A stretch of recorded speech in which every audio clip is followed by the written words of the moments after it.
किराएदार बेटा। उठ जा नालायक, सुबह के 8 बजने को है। तुझे एग्जाम नहीं देना क्या? थोड़ी देर और सोने दीजिए ना पापा। तू उठता या फिर मैं तेरे ऊपर पानी फेंकूं?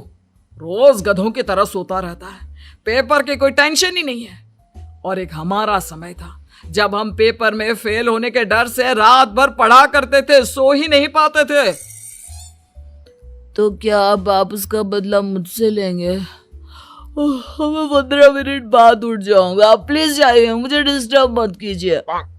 इतना कहकर रौनक रजाई ढककर फिर से सो जाता है। तू ऐसा नहीं मानेगा, रुक मैं अभी पानी लेकर आता हूं। बस फिर क्या था, इतना कहकर वो भागते हुए बाथरूम में जाते हैं और पानी की एक बड़ी सी बाल्टी लाकर रौनक के ऊपर फेंक देते हैं। पानी पड़ते ही रौनक झट से उठ जाता है। ये आपने क्या किया पापा? अब तो उठेगा नहीं तो यही करना पड़ेगा ना। वैसे थैंक्स डैड, आपके कारण ना अब मुझे नहाने की भी जरूरत नहीं पड़ेगी। चलिए अब आप माँ से बोलकर मेरे कपड़े निकलवा दीजिए, तब तक मैं ब्रश कर लेता हूँ। वैसे कल ना आप एक काम और करना, नहलाने के साथ साथ मुझे ब्रश भी करवा देना। ये ब्रश करने में ना मुझे बहुत आलस आता है। रौनक की बातों से अरविंद का मुंह खुला का खुला रह जाता है। वो अपनी पत्नी कमला के पास जाता है और रौनक की हरकतों के बारे में बताता है, जिसे सुन उसकी पत्नी हंसने लगती है। तुम अपने बेटे को समझाने के बजाय हंस रही हो। रौनक बच्चा है, धीरे धीरे सुधर जाएगा, आप क्यों उसके पीछे पड़े रहते हो? अभी नहीं सुधरेगा तो कब सुधरेगा? 10वीं क्लास में है रौनक, वो अब कोई बच्चा नहीं रहा। अरविंद की इतना बोलते ही वहां रौनक भी आ जाता है। क्या डैड, मैंने आपको एक काम दिया था, वो भी नहीं हुआ आपसे। अरे क्या हुआ बेटा? माँ, मैंने डैड से बोला था कि वो आपको बोलकर मेरे स्कूल की यूनिफॉर्म निकाल दे, लेकिन मेरे पीछे पड़ने के अलावा इनसे एक काम ढंग से नहीं होता। देख रही हो कमला, देख रही हो अपने लाडले को? अरे आप चुप रहिए जी। चलो बेटा, मैं तुम्हें कपड़े निकाल कर दे देती हूँ। बस ऐसे ही साल पर साल बीतते जाते हैं, लेकिन रौनक के रवैये में कोई बदलाव नहीं आता।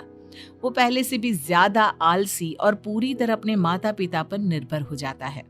2 साल बाद पता नहीं कहाँ गायब रहता है पूरे दिन, अब तक तो आ जाना चाहिए था। अरे आप इतनी फिक्र क्यों कर रहे हैं उसकी? दोस्तों के साथ खेल रहा होगा, आ जाएगा अभी। ये कोई टाइम है खेलने का? 10 बजने वाले हैं, इतनी रात में कौन खेलता है? कमला कुछ कहती उससे पहले ही रौनक वहां आ जाता है। मम्मी जल्दी से खाना लगा दो, बहुत भूख लग रही है। तुम्हें तब तक खाना नहीं मिलेगा जब तक तुम बता नहीं देते कि इतनी रात गए कहां से आ रहे हो।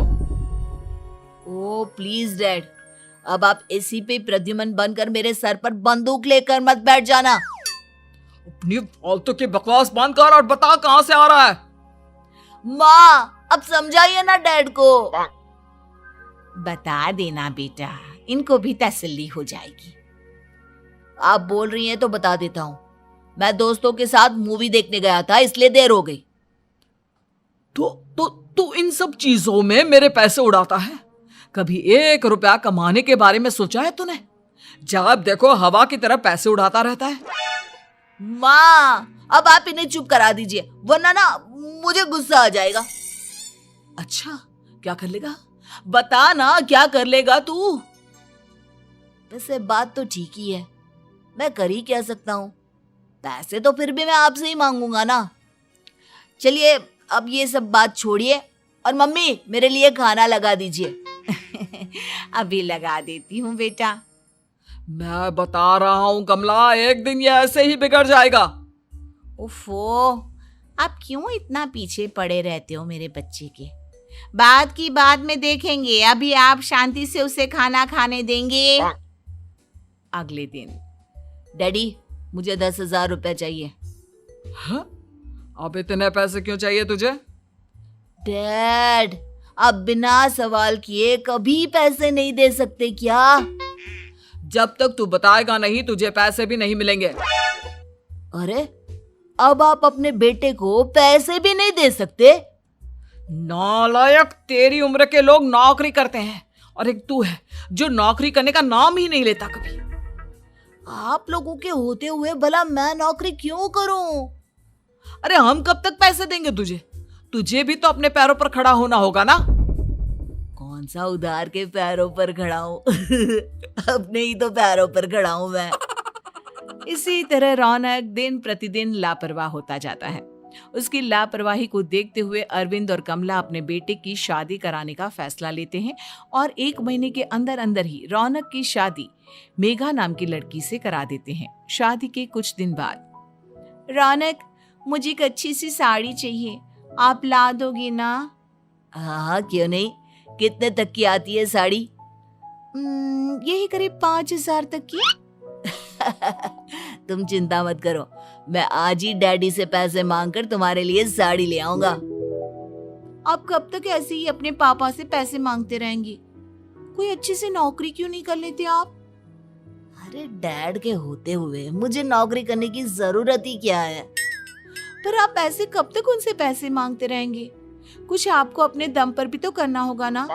अब तुम भी बाकी लोगों की तरह मुझे ज्ञान देना शुरू मत कर देना। साड़ी चाहिए ना तुम्हें, मिल जाएगी बस।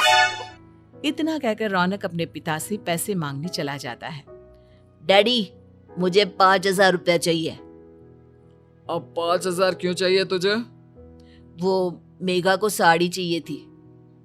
अरविंद आगे बिना कुछ कहे चुपचाप उसे पैसे निकाल कर दे देता है। कुछ दिन बाद, तुम्हें नहीं लगता कमला, रौनक हम पर पहले से भी ज्यादा डिपेंड हो गया है?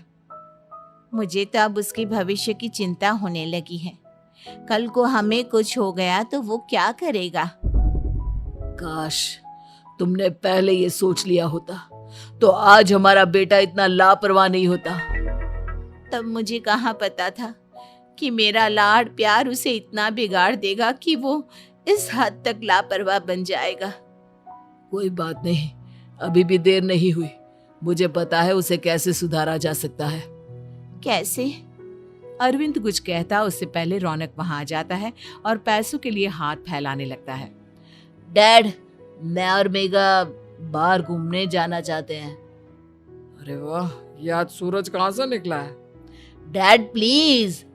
अच्छा चलो अब मुद्दे की बात करो। मुझे अब 25,000 चाहिए। अब तुम्हें 1 रुपया भी नहीं मिलने वाला। अगर तुम्हें पैसों की इतनी ही जरूरत है तो कोई ढंग की नौकरी कर लो। मम्मी, आप कुछ कहिए ना डैड को। बेटा, वो गलत क्या बोल रहे हैं? ये सब हम तेरे भले के लिए ही तो कर रहे हैं।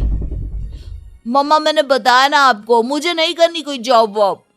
तो ठीक है, निकल जाओ हमारे घर से। तुम्हारे जैसे लोगों के लिए मैंने ये घर खड़ा नहीं किया है। जितना ये घर आपका है ना, उतना ही मेरा भी है। मैं कहीं नहीं जाने वाला। जाना तो पड़ेगा ही तुझे, क्योंकि अब मैं तेरा कोई भी खर्चा नहीं उठाने वाला। ठीक है, मत उठाइए मेरा खर्चा, मैं अपने दम पर भी जी सकता हूँ। तो बेशर्मों की तरह अब तक यहाँ क्यों खड़ा है? अपना सामान ले और निकल जाए यहाँ से। रौनक पैर पटकते हुए वहां से चला जाता है। घर से निकालना जरूरी है क्या उसे? बिना पैसों के कौन रखेगा उसे किराए पर? अगर उसका भविष्य सुधारना है तो हमें अपने दिल पर पत्थर रखकर ये कदम उठाना ही होगा। दोनों बात कर रहे होते हैं कि रौनक अपनी पत्नी के साथ एक बड़ा सा बैग लेकर घर से निकल जाता है, लेकिन घर से बाहर उसे कोई भी मुफ्त में अपने घर किराए पर नहीं रखता। अंत में थक हार कर वो फिर से अपने घर चला जाता है। क्या हुआ? थोड़ी देर पहले तो दहाड़ते हुए घर से निकला था, अब क्या हुआ? नहीं रखा ना किसी ने तुझे किराए पर? डैड प्लीज, मैं कुछ दिनों में कोई अच्छी सी नौकरी शुरू कर दूंगा। आप तब तक तो हमें रख लीजिए प्लीज। सुबह से रात हो चुकी है लेकिन कोई हमें रखने को राजी नहीं है। अब आप ही बताइए, इतनी रात को मैं मेघा को लेकर कहाँ जाऊंगा? ठीक है, बहू की वजह से मैं तुझे घर पर रख रहा हूँ, लेकिन तू इस घर में एक बेटे की नहीं बल्कि एक किराएदार की हैसियत से रहेगा। 3 महीने हैं तेरे पास। इन 3 महीनों के अंदर अंदर मुझे तेरी पहली तनख्वाह हाथ में चाहिए, समझ गया? पक्का डैड, इन 3 महीनों के अंदर अंदर तो कोई बढ़िया सी नौकरी ढूंढ ही लूंगा मैं। ऐसे ही धीरे धीरे समय बीतने लगता है और अरविंद के दिए 3 महीनों में से 2 महीने बीत चुके होते हैं। पापा जी ने हमें 3 महीने दिए थे, जिसमें से 2 महीने तो बीत चुके हैं। अब ये आखिरी महीना बचा है। अरे तुम चिंता मत करो, आज मेरा ना 2 जगह इंटरव्यू है, दोनों में से कहीं ना कहीं तो जॉब लग ही जाएगी। अच्छा, all the best. Raunak interview के लिए निकल जाता है, जिसके बाद शाम में रौनक घर आता है। कैसा गया इंटरव्यू? आपकी नौकरी लगी या नहीं? अरे पहले सांस तो ले लेने दो अच्छे से। बताइए ना, मुझसे तो जरा भी इंतजार नहीं हो रहा है। वो दरअसल बात यह है कि मेरी नौकरी तो लग चुकी है, लेकिन पैसे बहुत कम है। कितने पैसे हैं? 15,000।